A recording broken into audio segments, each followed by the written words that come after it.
Comment pouvons-nous déterminer si une Église enseigne une doctrine correcte ou non? La seule norme infaillible que les Écritures nous disent est la Bible.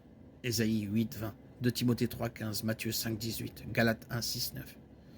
La tradition fait partie de chaque Église et cette tradition doit être comparée à la parole de Dieu, de peur qu'elle ne soit contraire à la vérité. Marc 7, 1, 13.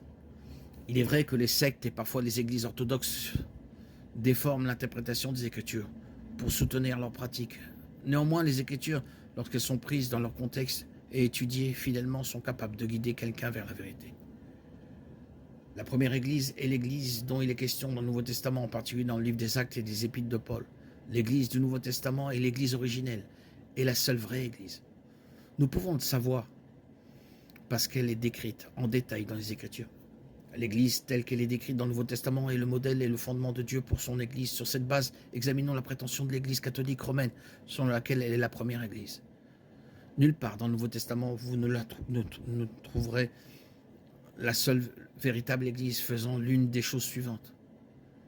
Prier Marie, prier les saints, vénérer Marie, se soumettre à un pape, avoir un sacerdoce d'élite, baptiser un enfant, observer les ordonnances du baptême et de la Sainte Seine comme sacrement, ou transmettre l'autorité apostolique aux successeurs des apôtres. Tous ces éléments sont des éléments fondamentaux de la foi catholique romaine. Si la plupart des éléments fondamentaux de l'Église catholique romaine n'étaient pas pratiqués par l'Église du Nouveau Testament, la première Église est la seule véritable Église.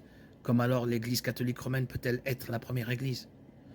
Une étude du Nouveau Testament révélera clairement que l'Église catholique romaine n'est pas la même Église que l'Église décrite dans le Nouveau Testament.